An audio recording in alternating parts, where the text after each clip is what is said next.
Assalamualaikum warahmatullahi wabarakatuh.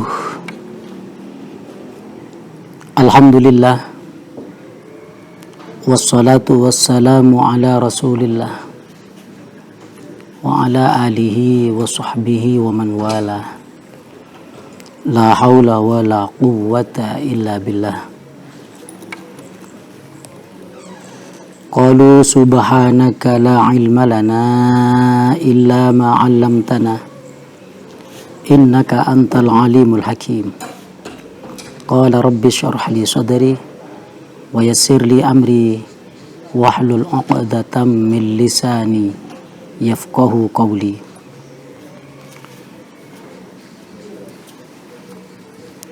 Amma ba'du. Para asatid, para alim, para ulama, para jamaah Majelis Ta'lim Assalam.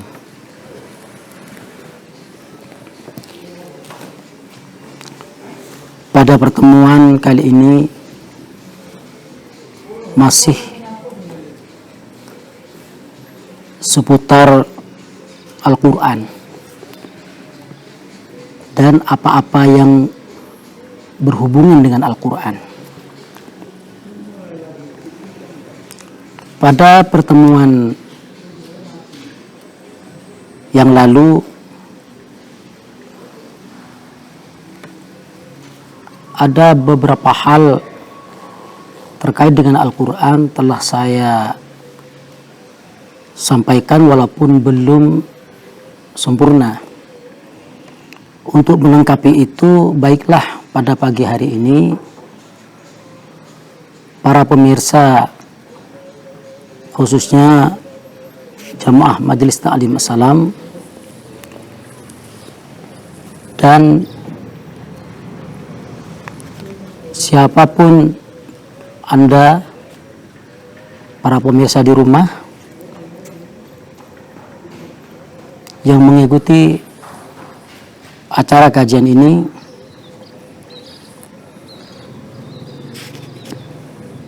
kita akan berbicara tentang Al-Quran merujuk kepada surat Al-Waqi'ah. A'udzu billahi minasyaitonir rajim.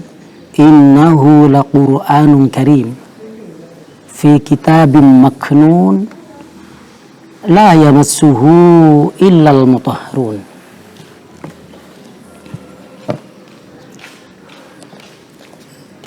Bahwa itu adalah Al-Quran yang mulia fi kitabim maknun, yang tercatat dalam kitab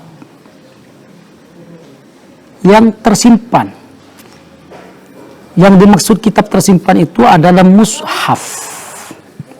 Wa huwa al-mushaf. Kata Imam Jalaluddin Asyuti dalam tafsir Jalalainnya, la yamassuhu innal mutahharun. La yamassuhu, tidak boleh menyentuh kepada mushaf. Jadi bukan kepada Al-Quran. La yamassuhu, tidak boleh menyentuh hu ing mushaf, ing kitabim maknun, illal mutahharun, kecuali orang-orang yang suci dari hadas. Para pemirsa yang saya hormati, maka berdasarkan ayat ini ternyata ada perbedaan yang sangat mencolok sekali. Al-Quran dan mushaf. Apa Al-Quran dan apa Al-Mushaf?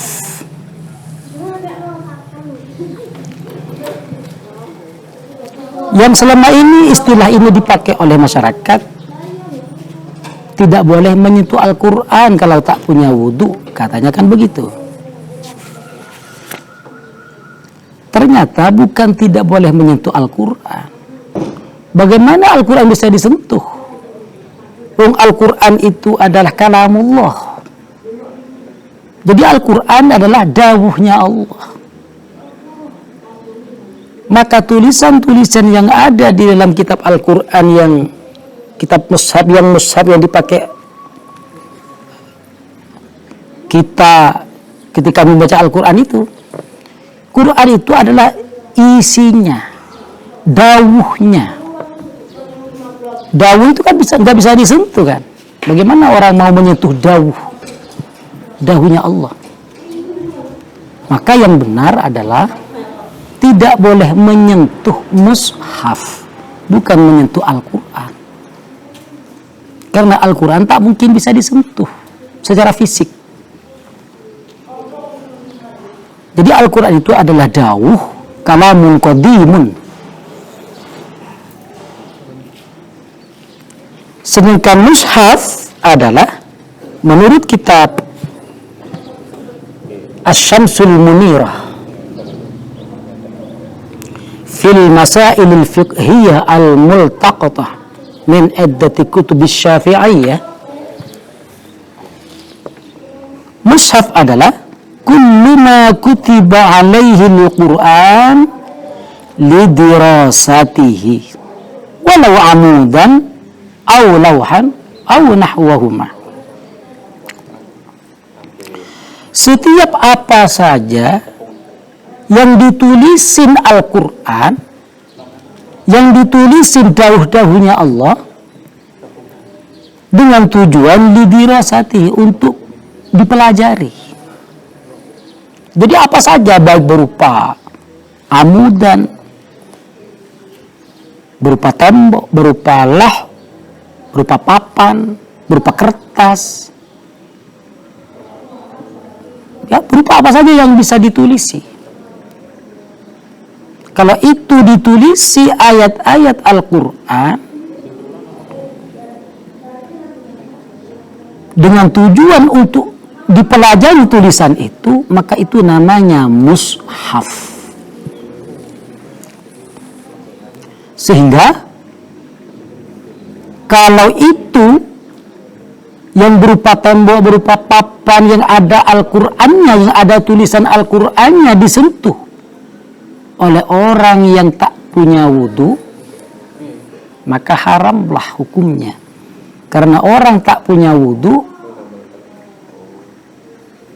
haram menyentuh mushaf Al-Quran. Bukan menyentuh Al-Qurannya, tapi menyentuh mushaf Al-Quran. Para pemirsa yang saya hormati,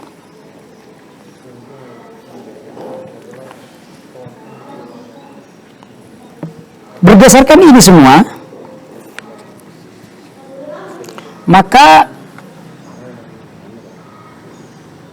supaya kita sah, terpuji,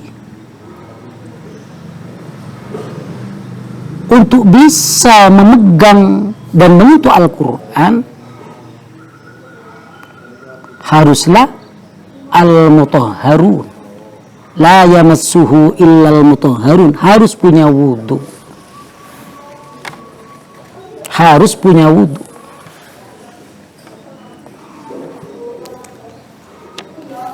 Setelah kita punya wudu dan membaca dan mau membaca Al-Quran, maka disinilah kita membutuhkan adab-adab dan tata krama dalam membaca Al-Quran. Inilah yang akan saya angkat pada pagi ini. Apa saja adab-adab dalam membaca Al-Quran. Para pemirsa yang saya hormati, adab-adab di dalam membaca Al-Quran ini setidaknya ada 12 adab supaya kita dalam membaca Al-Quran yang itu adalah firman-Nya Allah yang suci, nah tentu kita harus punya tata krama lah. Tidak sembarang membaca begitu saja. Karena itu yang mau dibaca adalah Al-Quran, kalamnya Allah, bukan kalamnya manusia.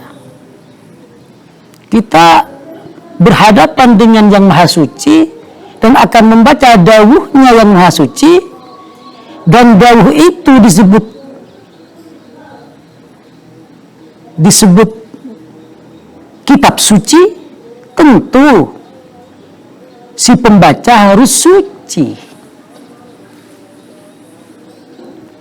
dan tak terlepas dari itu pula harus memakai adab-adab dalam keadaan suci, karena akan berhadapan dengan yang maha suci. Di antaranya adalah adab-adab itu adalah yang pertama, tentu harus mengagungkan Al-Quran. Berbicara mengagungkan Al-Quran, ini luas sekali paparannya. Yaitu tentu Al-Quran diagungkan dengan cara mengambilnya dengan tangan kanan, lalu dicium. Karena Al-Quran itu bukan seperti buku biasa, masalahnya dicium.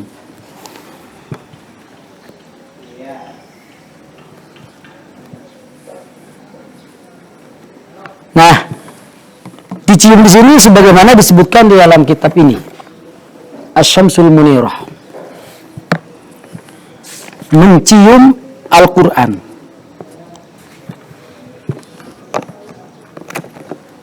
Insya Allah pada tayangan berikutnya ini akan berbicara tentang adab-adab yang akan dimulai dengan mencium Al-Quran sebagaimana disebut dalam kitab yang saya sebut tadi. Wallahu a'lam. Hadanallahu wa iyyakum. Wassalamualaikum warahmatullahi wabarakatuh.